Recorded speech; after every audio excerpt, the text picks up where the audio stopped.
Hey, welcome to Test Those Breasts podcast. I am Jamie Vaughn, your host, and today our guest is Cari Herington. Cari, as an executive director for the Nevada Cancer Coalition, Cari has the honor of working with an amazing and talented statewide team to engage diverse partners from both public and private healthcare to corporate stakeholders to collaborate on reducing the burden of cancer. Some of Carrie's most favorite pieces of her job include building unique programs to address cancer and drafting and working on policies to increase access to care in Nevada. Having lost her father to metastatic melanoma and other dear family and friends to cancer, she is extremely grateful every day to have this opportunity to make a difference. She is a proud mom of 20-year-old twin daughters, both in college, and an avid runner. Her golden retriever, Lucy, as her daughters say, is Carrie's favorite child. Lucy is a trained therapy dog and also Carrie's beloved running buddy. Well, welcome, Cari. Thank you so much for being here. I just really appreciate your taking the time to be with us today, and just sharing your knowledge of how you help cancer patients. There's so much information out there; it gets very, very overwhelming. I am a breast cancer survivor, and I just remember all the overwhelming things I had to weed through and figure out and advocate for myself. You work for Nevada Cancer Coalition. Can you share what Nevada Cancer Coalition is and how they support Nevadans? Absolutely. And thanks for having me, Jamie. This is a great opportunity to share a little bit about what we do and hopefully spread the word on touching those breasts, Yeah. breast cancer prevention, early detection. Yeah, absolutely. Nevada Cancer Coalition is kind of a unique nonprofit. We are a statewide entity in Nevada, and we bring together the state of Nevada, your private healthcare providers, your physicians, public health as well, anyone who's interested in working on reducing the burden of cancer in our state. So it's really cool. We basically bring together renowned St. Mary's, hospitals, oncologists to work together in various ways. For example, we know breast cancer screening, Nevada does not have the highest rates for that. And so, how do we work together to increase that, to get more people screened for breast cancer? Um, Anything from building specific programs, we might do some outreach. Perhaps you've seen our billboard with poop on it promoting colorectal cancer Oh, screening. I had no Yeah, idea. yes, I know all the fun things. We actually have an inflatable colon. So we do a lot of outreach in the community to just share information and inform people, get to know your body, know what screening tests you should be doing and when you should be doing those. The other really fun piece that I'm so proud about is our Thrive Nevada program. And really, that's for anyone looking for where to get screened or cancer resources. If you've been diagnosed with cancer, or perhaps you're a caregiver of someone diagnosed with cancer and you just don't know where to go, you can call us and we can help navigate you through the system. We can connect you with resources, be it financial, transportation to appointments, or just help you decipher that information. As you mentioned, there's so much out there. It's very confusing. It's a lot to take in, and it's hard to know where to start. And so we have some amazing folks that can help you do that, and it's all free of charge. And that is, I'm looking at the website right now, and I just I mean, I feel like I know a lot about some things, and I've never even heard of the coalition, and I just wonder, and it sounds like you have so many fun and no, I shouldn't say fun. I mean, try to make it fun, but so many things out there that try to bring awareness to people. And I mean, can you share do you have any statistics about how much that helps our community? Because, I mean, do you know, like, do people come, do you have surveys? Do people say, oh, I heard about this because, or, um, because I, Yeah, so there's a couple ways. Again, because of our work, it's really the partners. So it's a Renown or St. Mary's that, or someone doing a screening, such as Reno Diagnostic Centers. So really, when we're successful, it's because more people are going to see their doctor. And so they know when to get screened, or they found something that, or they have questions about cancer, right? So really our job is to bring together those partners to connect and work together, work on behalf of our community members. So we know we're doing great things when we see Nevada's screening rates for breast cancer increase, or we're hearing our partners say, gosh, we're not seeing as many people with late stage disease. So in other words, people are getting screened, people are finding their cancers earlier when it's easier to treat. So that's sort of how we can measure what we're successful at as a coalition. On the Thrive side, where we are working directly with patients and caregivers and those in the community seeking information, we can take a look and go, okay, we have helped so many people this month. We've connected them to this many resources. And we're also able to kind of measure what barriers are out there. So we know that the majority of people calling us don't even know where to get screened for colorectal cancer, or where to get a mammogram, for example. So then we know, all right, team, we need to get together and do a better job at sharing that information out to the community.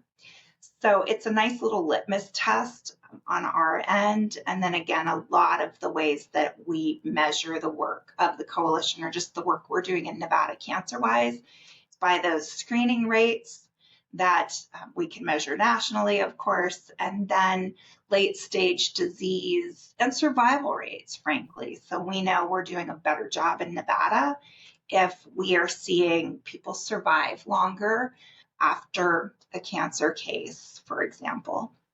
interesting. Yeah. Well, I'm really, thank you for doing that. I mean, and I know that you had your father passed away, and I assume that's one of the reasons you got into working with cancer patients and being an advocate and bringing that information. Is there any other reason that, I mean, how did you actually get involved with this coalition? Great question. And coalitions are very different beasts. So I get asked that a lot.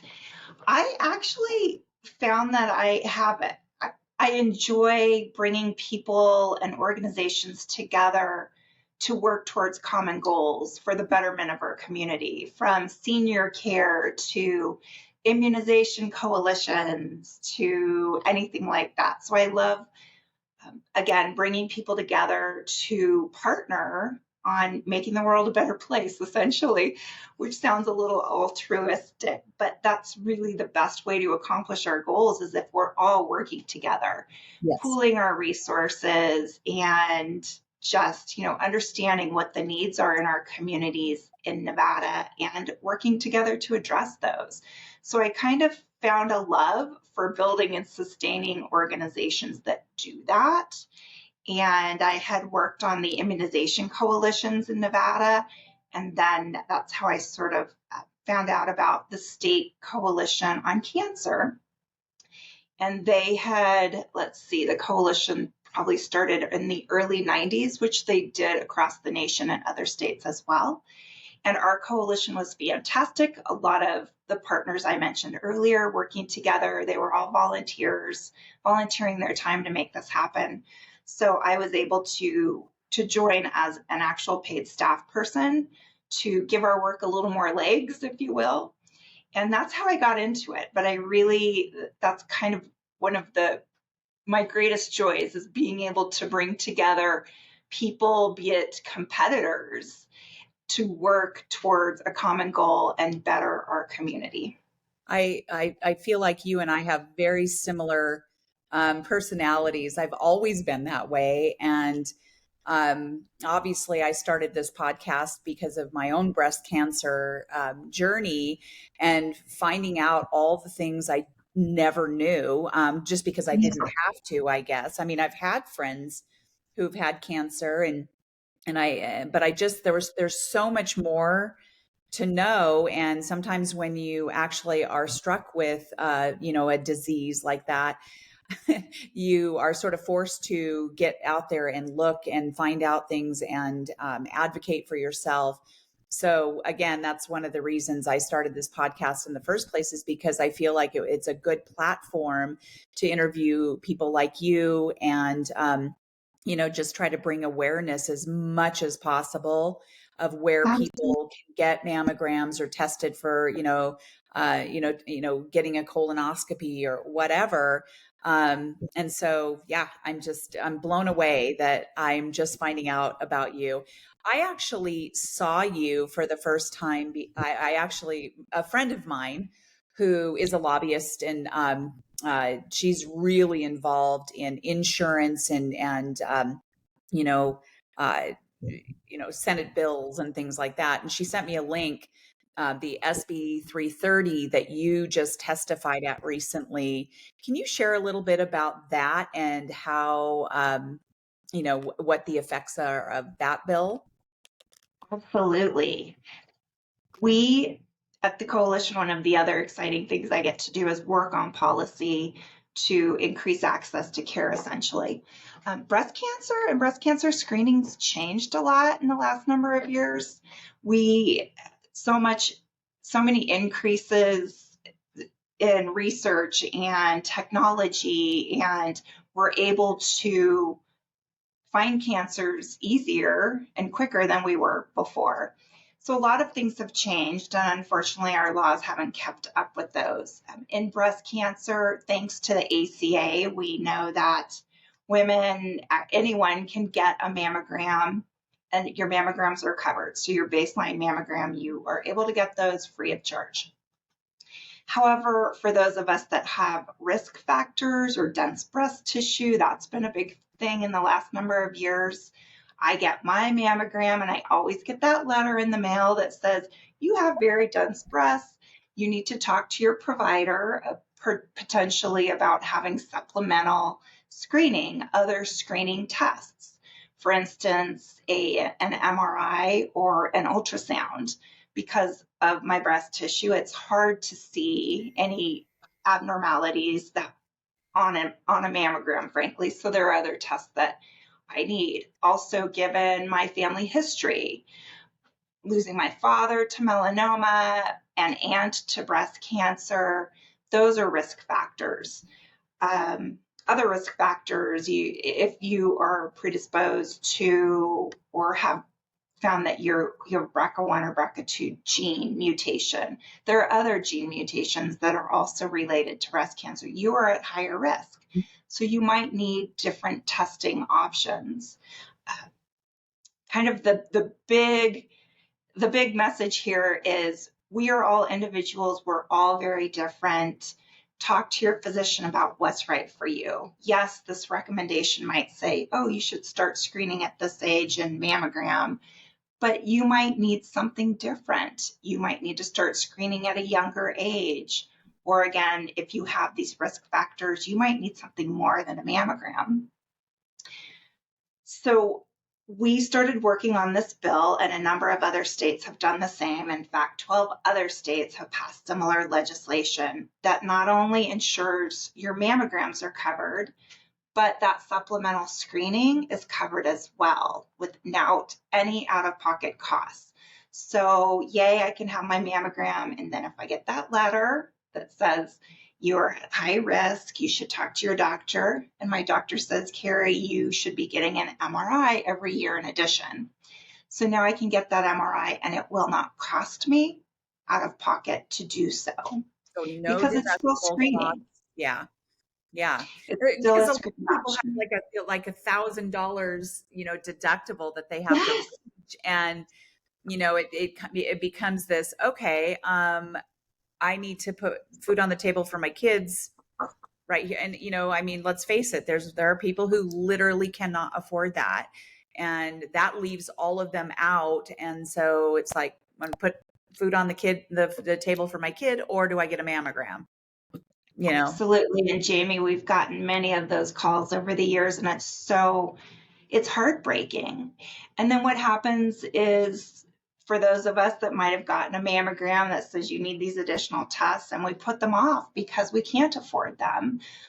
And then unfortunately, if we are now diagnosed with breast cancer, we've now found a lump that, oh gosh, it's very large. We weren't able to get those tests because we couldn't afford them.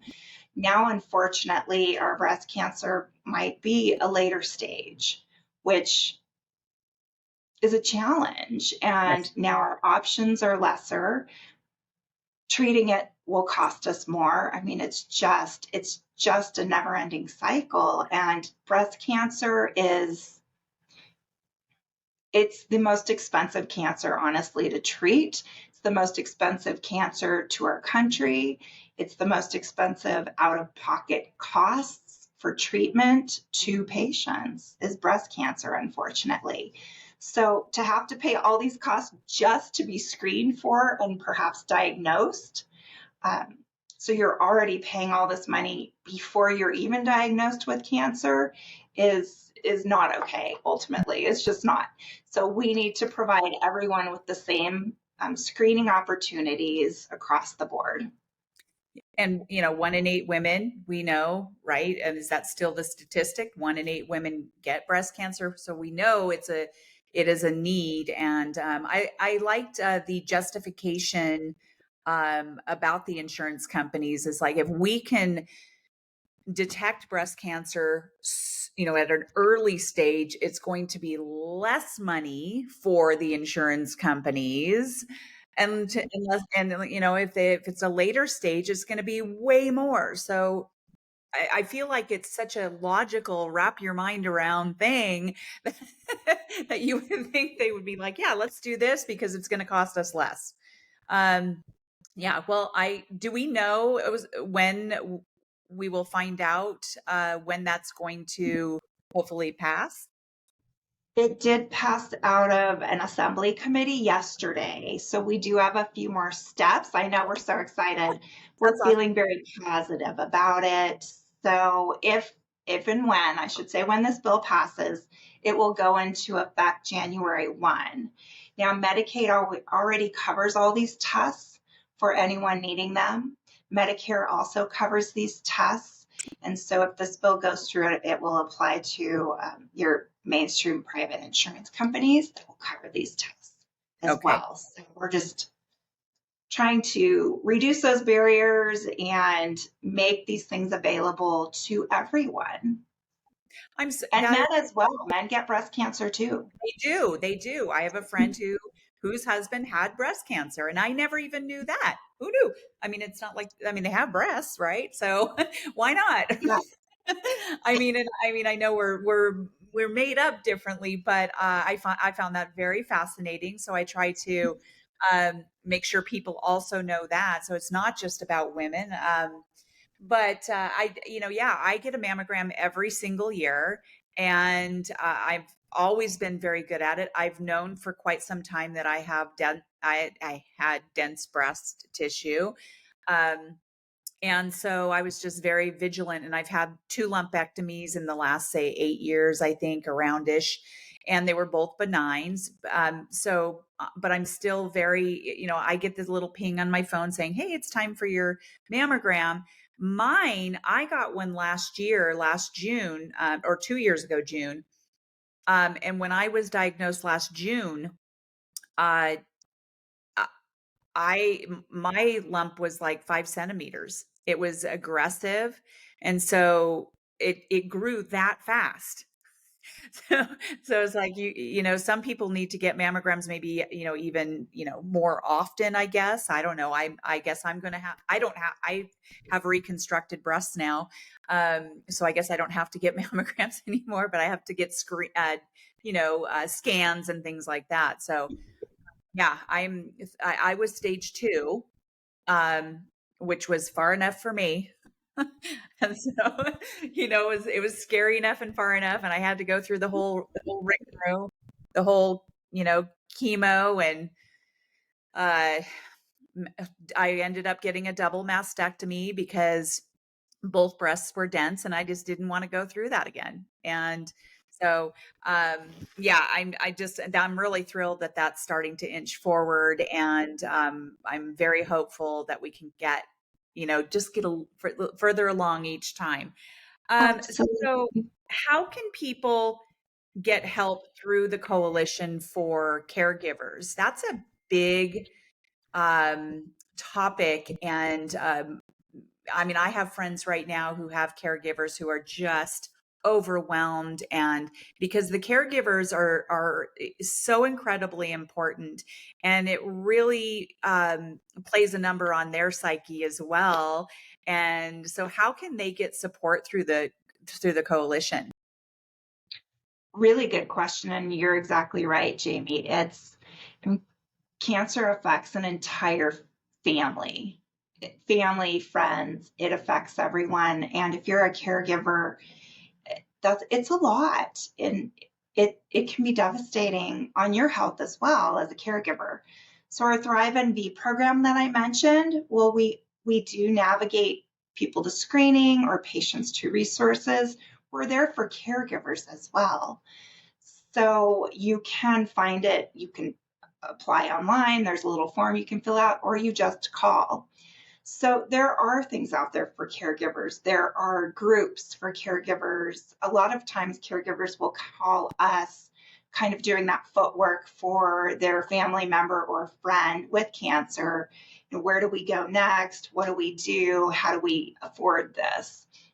So oftentimes it's the caregivers reaching out anyways, not necessarily the person with cancer. So we can, again, connect that caregiver on behalf of the person with cancer to resources needed, to perhaps a navigator at a cancer facility.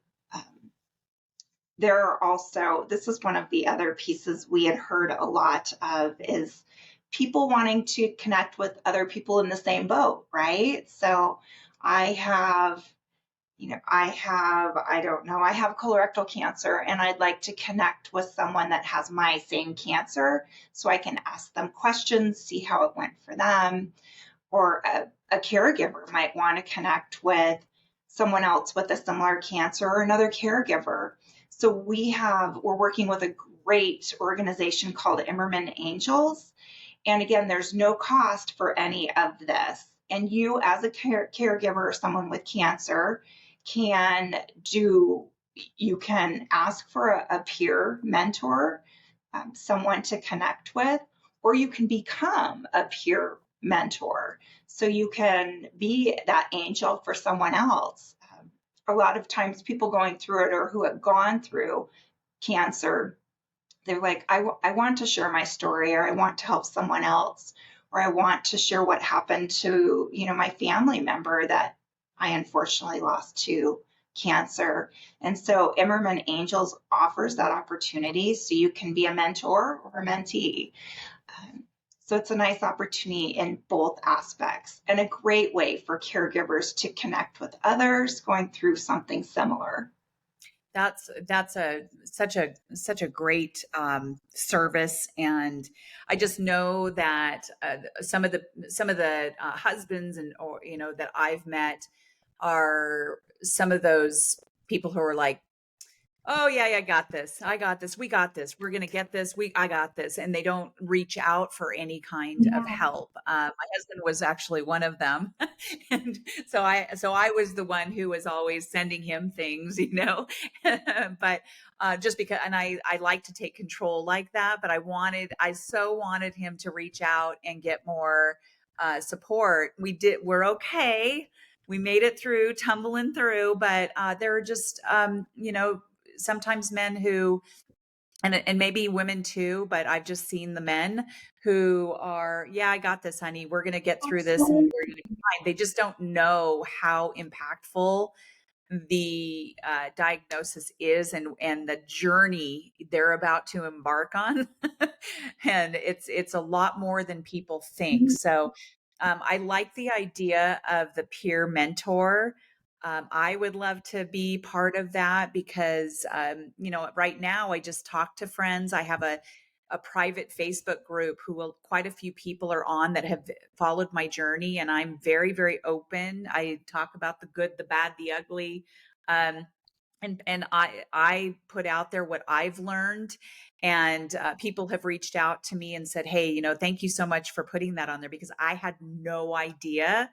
And so I feel like the more people we can get like me, or and a few others I know out there telling people about these resources out there and that it would benefit them greatly, the better, right? So I just, yeah, I'm so excited that you guys have that. Well, and thank you for doing that and sharing your journey with others because it is absolutely so helpful. I've Yeah. not been through it. I mean, I can share resources, but it's not the same as having that peer. Right. But Carrie, I feel like if you ever do have something that happens, you know where those resources are. You've heard stories. You are empathetic. You understand a lot more than a lot of other people do. I know that some women who get breast cancer just are not as open as others. I just found it very therapeutic for me. It was very healing for me. And I think it provided, a really good information to other people. And I know that they just appreciated that. So, I just, I really appreciate your being here. This has been so educational. And I just want people to reach out to the coalition. Do you know if, I'm sure there are other coalitions in other states because people from other states will be listening to this. So I feel like I would encourage people to reach out to their own community to see what kind of cancer support there is out there. I just thought it was at Renown. Right. So, I mean, like I had a nurse navigator, and if I had any questions, I would, ask them. But to know that there are other support out there as well. There are, and Jamie, you're exactly right. The nurse navigator, the navigation model is really the key. We started that here in Nevada, a telenavigation component, essentially, more or less because of our rural locations. Folks with cancer in the rural locations don't typically have access to a navigator. They do have navigators at Renown and St. Mary's, but oftentimes they haven't always been able to reach all of the patients coming out of their facilities. So navigation's truly the key. And we're just kind of helping in that realm, if that makes sense. So other coalitions across the United States probably don't have a some of them do, but most of them don't have the navigation component. But if you are in another state, I mean, that is key. If you ask for a navigator, wherever you're getting treated, ask for a navigator. And they really are doing just that, connecting you with resources, helping you walk through your journey, understand the medical components and your options. That's exactly it right there. That's how I So, found out that I could get a wig. I, yeah, I didn't know where to get a wig. We have a really great, I love the Moms on the Run through Pinocchio's. yes, they're I fantastic. I knew that they were a resource, but I did not know how much of a resource they were. And I'm just so grateful that there are people in our community that take such pride in helping people. So, well, Carrie, I'm just again very thrilled that you agreed to interview on my podcast. I just feel like this platform is so essential, and lots of people are listening to podcasts. So I I Oh, was around. It's like I was looking around for podcasts on breast cancer, and there are some. I just wanted to be one of those people because the more, the more we have, the more avenues of getting that information out there, the better. Um, Really? people, in the show notes, I have your phone number and your email address. If anyone wants to reach out to you, and I also have the website for the Nevada Cancer Coalition in the notes as well. So, is there anything else you would like to add, or? No, yeah, I think we've had all the great points. I mean, the key is to know your own body, know your breasts, and know what the right screening test is for you. And that's really the key. And then again, if you do end up with a case of cancer, there's so many advances in today's world. So again, connect with the navigator and they can help you walk through your journey and just we're thinking about all of you out there, and screening is the key. So keep Yep, on screening. yes, and that's why I named it "Test Those Breasts" because when it all comes down to it, that's the key is early detection. And so, yeah, thank you for that bit of information. All right, Cari. Well, thank you very much. Thanks for doing this, Jamie. We appreciate it. And to my audience, thank you for listening to Test Those Breasts, and we will see you on the next episode.